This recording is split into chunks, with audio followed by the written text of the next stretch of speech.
It's a chance for Bordeaux Studio to be part of the Assassin's Creed family. When we started Wrath of the Druid, the team was truly excited and boiling with ideas. First, it was very important to us to treat Ireland and its history with respect. We decided to work with experts, and we've done a lot of research about this time period. Then we decided to spice it up a little bit by adding a long-lost Celtic mysticism. It allowed us to bring new kind of challenge to the player and refresh his whole experience. Alongside new systems like the trading post mechanic, all this brings a brand new adventure in Ireland for the Assassin's Creed Valhalla players. When Eivor gets to Ireland, she reunites with her long-lost cousin Barad, who is none other than the King of Dublin now. Stuff happens, and you go out on this war to unify Ireland alongside Flanshina, the High King of Ireland, and Cura, the royal poetess. Now, why a poetess, you might ask? Well, that is because the poets at the time were in fact second only to kings in Ireland. That's because they were the ones telling history effectively, recording these kings into legends. And speaking of history, there were no more Druids in Ireland in the 9th century, but the children of Danu tell a different tale, and we have many secrets for you to discover in our first expansion.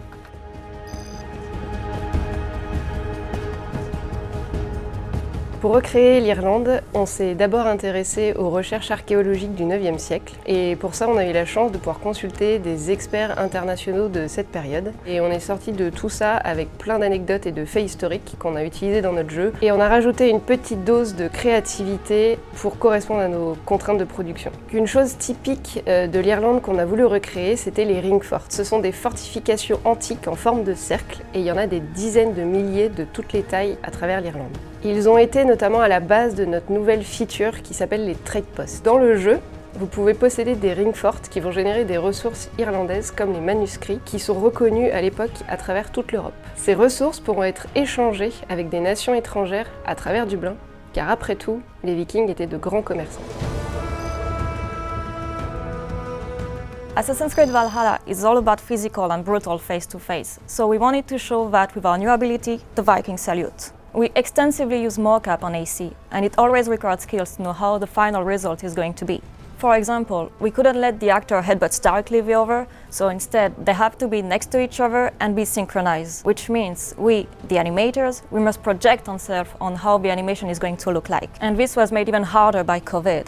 We had to set a very intricate series of cameras, 3D views and audio feeds to be able to direct the actors across the Atlantic and to give feedback to the animators in Montreal. And by doing all of that, we managed to give you a super crazy headbutt.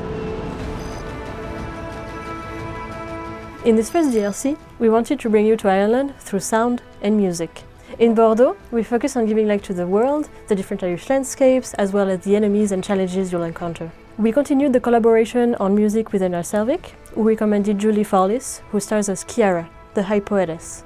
It was very important for us to work with artists who have a connection to the Gaelic culture at the heart of our DLC. While you discover Ireland, you hear the songs and music they created, as well as great pieces composed by Max Rouge, immersing you into the world of our DLC, whether you're fighting or exploring.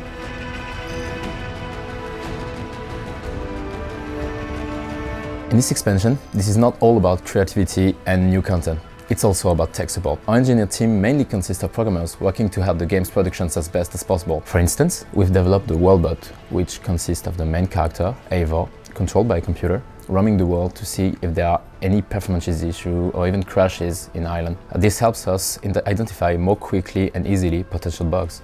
In addition to that, implementing systems to make the game as great as possible on newest console generation was a crucial part of our job on Assassin's Creed Valhalla. Bordeaux joined Valhalla's adventure to develop and create EXP1 while the main game was still in development. Anticipation and adaptation was the key to make sure that we are able to develop everything and to test everything in time. We focused on stability, and thanks to the players' feedbacks, we were able to achieve a content that is as qualitative as Valhalla's original content. This expansion has been an amazing adventure for Ubisoft Bordeaux. We delivered the most challenging content for the studio so far, knowing the current context. This project also came to light because of the collaboration we built with all our partners around the world. It has been a unique opportunity for us to create this first major additional content of the game and allow our players to pursue their saga in Ireland. It ends. Bury the past. Build the future.